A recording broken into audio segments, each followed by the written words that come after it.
안녕하세요. 저는 방구석 헤지펀드 매니저 라일라입니다. 저는 미국에서 데이터 사이언티스트로 일하고 있는데요.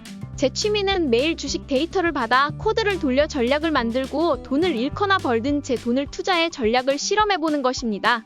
미국에서는 법적으로 거대 투자자들이 분기마다 자신들의 포지션을 공개하도록 규정하고 있는데요. 이 정보를 통해 우리는 투자대가들이 어떤 종목에 투자했는지, 시장이 어디로 향하고 있는지, 현재 중요한 주제가 무엇인지를 살펴볼 수 있습니다.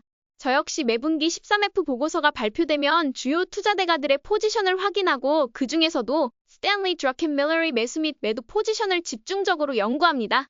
스탠리 드러켄밀러는 주식 세계에 계신 분들과 트레이더를 꿈꾸는 분들이라면 모두가 아는 정말 위대한 트레이더인데요. 한 주식을 매수하고 가만히 있기보다는 자주 매수와 매도를 반복하는 진정한 트레이더입니다. 지난 30년 동안 매해 S&P 500을 능가하는 수익률을 보여주셨고 지난 10년간 무려 334%라는 무지막지한 수익을 기록하신 분입니다. 사실 100만원, 200만원을 600만원으로 만들어 300% 수익을 내는 것은 트레이딩을 경험해보신 분들이라면 어렵지 않다는 것을 알 수 있습니다. 하지만 조 단위의 자산을 운용하면서 이를 불린다는 것은 정말 쉽지 않은 일인데요. 그렇기 때문에 선생님은 트레이더들 중에서도 트레이더들이 가장 사랑하는 투자 대가 중 한 분으로 꼽힙니다. 미국 SEC 홈페이지에 가시면 아주 쉽게 13F 보고서를 통해 투자대가들의 포지션을 확인할 수 있는데요.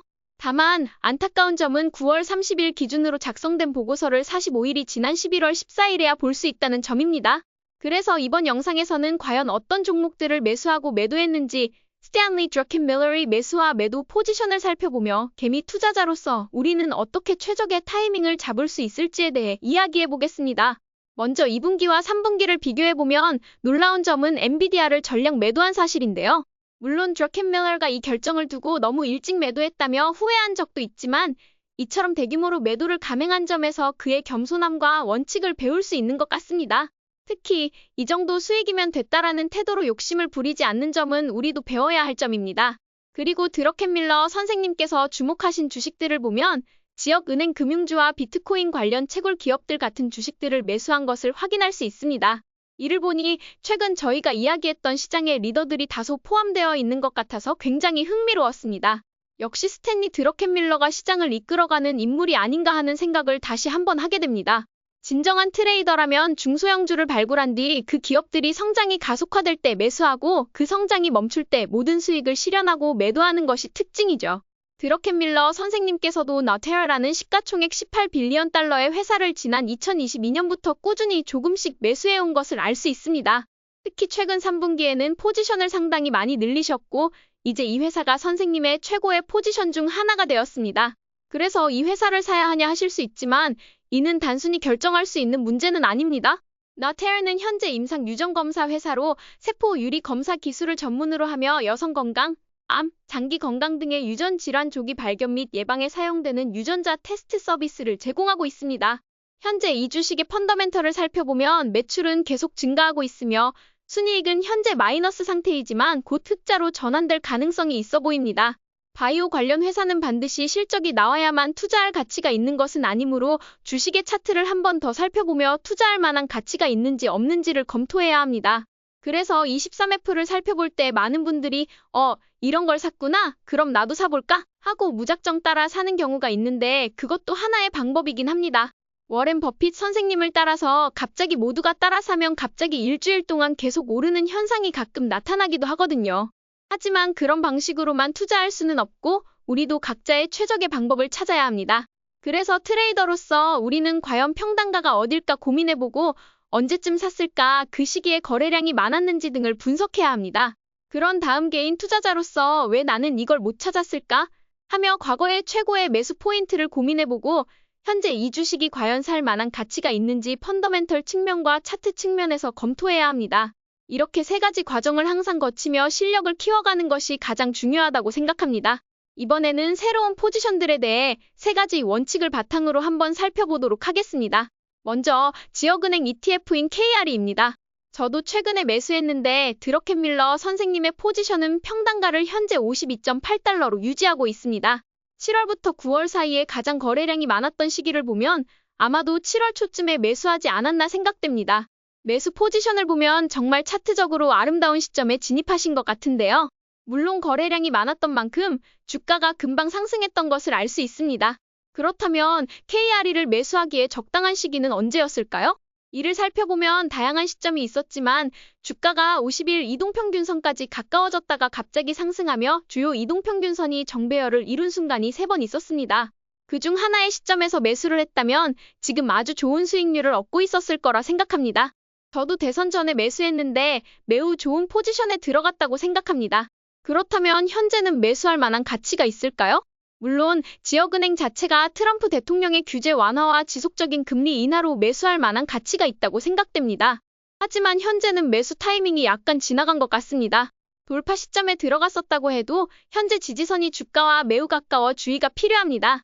따라서 지역은행과 은행 관련 주식에 진입하신 분들은 이미 돌파가 이루어진 상태에서 추가 매수를 고려하기보다는 50일 이동평균선의 주가가 가까워지면서 단기 이동평균선을 돌파하는 시점이 매수 타이밍으로 적합한지 판단해보는 것이 좋겠습니다. 두 번째는 브로드컴입니다. 현재 반도체 관련 주식들이 엔비디아 실적을 기다리며 계속 횡보하는 모습을 보이고 있습니다. 드러켄밀러 선생님께서도 놀랍게도 브로드컴에서는 손실을 보신 상태입니다.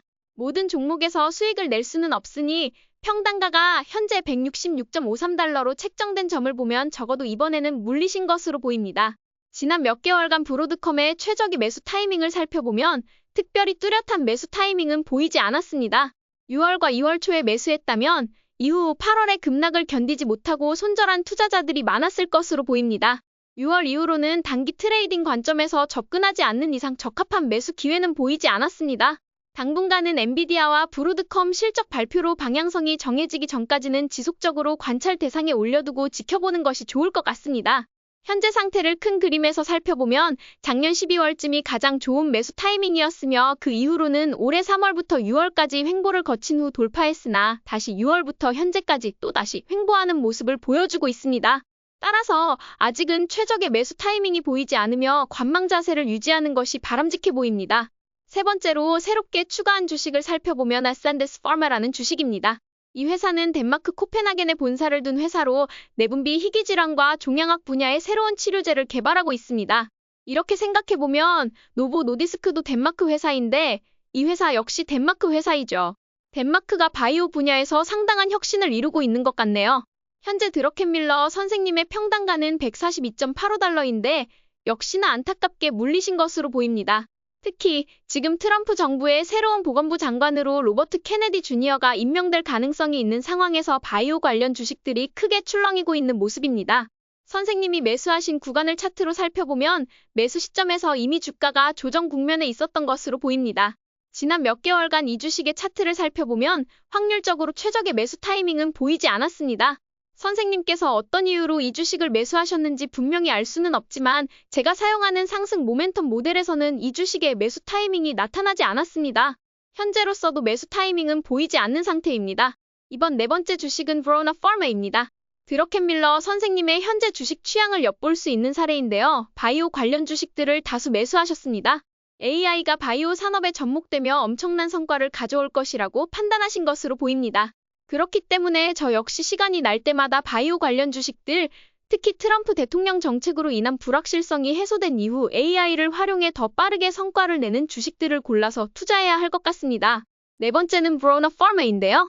평균 매수가를 살펴보면 약 26.6달러로 현재 엄청난 수익을 내고 계신 것으로 보입니다. 거래량과 평균 매수가를 기반으로 추정했을 때 드렁큰밀러 선생님은 지난 8월 초에 매수하셨을 가능성이 높습니다. 차트를 보고 추측해보면 돌파 이후 모멘텀이 강하게 상승했던 시점에 드렁큰밀러 선생님께서 매수하셨을 것으로 보입니다. 해당 시점에 함께 진입했다면 지금쯤 상당한 수익을 거둘 수 있었을 것입니다. 그렇다면 이 주식을 지금 매수해야 할지 고민해보겠습니다. 이 주식은 단기 이동평균선을 터치하고 다시 상승하는 패턴을 보이는 이상적인 리더 주식입니다. 다만 현재 바이오 관련 업황이 심리적으로 약세인 상황에서는 굳이 무리하게 진입하기보다 단기 이동평균선을 다시 한번 터치하고 상승하는지를 확인한 후에 소량으로 테스트 매수를 진행하는 것이 더 안전하다고 판단됩니다. 이렇게 새로운 포지션 중에서 4개의 주식을 살펴봤는데요. 이 외에도 다양한 포지션들이 있습니다. 특히 놀라운 점은 스탠리 드렁큰밀러 선생님께서 매우 다양한 바이오 관련 주식들을 매수하셨다는 것입니다. 이를 통해 선생님께서 AI를 활용한 바이오 산업에 대해 큰 관심을 가지고 있음을 알 수 있습니다. 이번에는 추가로 매수하신 포지션들을 살펴보도록 하겠습니다. 먼저 아까 언급했던 너테라라는 회사입니다. 현재 매수가는 117.62달러로 평균 단가는 86.8달러 수준입니다. 이는 선생님께서 이 주식을 꽤 오래전부터 매수해 오셨음을 보여줍니다. 매수 평균 단가가 현재 주가보다 상당히 낮은 덕분에 큰 수익을 얻으신 상태인데요. 최근에는 약간의 급락이 있었습니다. 저도 이 주식을 50일 이동평균선 근처에서 돌파할 때 매수했었지만 최근에 매도했죠. 그러나 드렁큰밀러 선생님께서 이 주식을 보유하고 있다는 것을 미리 알았다면 매도하지 않았을 겁니다. 이 주식을 최근 1년간 살펴보면 멀리서 보면 상승세를 이어온 주식입니다. 하지만 횡보와 돌파를 지속적으로 반복하는 모습을 보여주고 있는데요. 이러한 패턴을 보았을 때 이번에도 한 번 더 횡보를 거친 뒤 돌파하지 않을까 생각됩니다. 따라서 당분간은 스윙 트레이딩 관점으로 접근할 수 있는 주식으로 보입니다. 앞으로 단기 이동평균선 근처에 주가가 도달했을 때 다시 한번 매수 타이밍을 노려볼 계획입니다. 현재로서는 좋은 매수 타이밍은 아닌 것으로 보이며 잠시 더 지켜보다가 방향성이 명확해진 후 진입하는 것이 적절하다고 판단됩니다.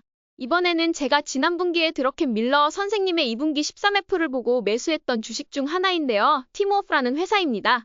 이 회사는 비트코인 마이닝을 전문으로 하고 있는 기업으로 투기적인 성격이 강한 주식이라 매우 신중해야 합니다.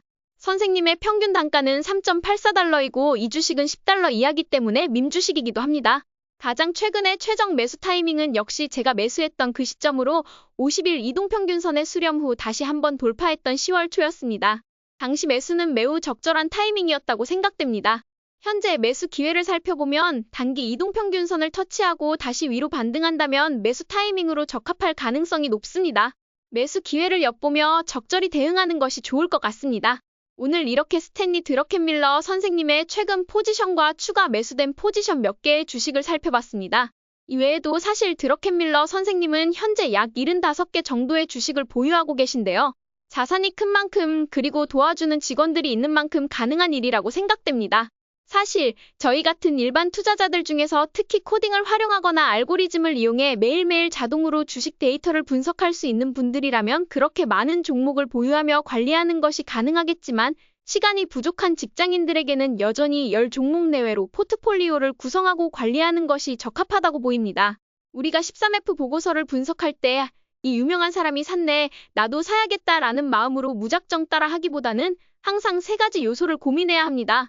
평단가와 매수 타이밍을 분석하고 그 종목의 실적을 꼼꼼히 살펴본 후 자신의 투자 전략과 관점에 맞는지 확인하는 과정이 필요합니다.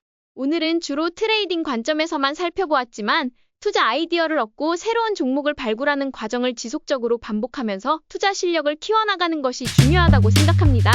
오늘도 저희 전략이 재미있으셨다면 좋아요와 구독 버튼 눌러주세요. 지금까지 방구석 헤지펀드 매니저 라일라였습니다. 감사합니다.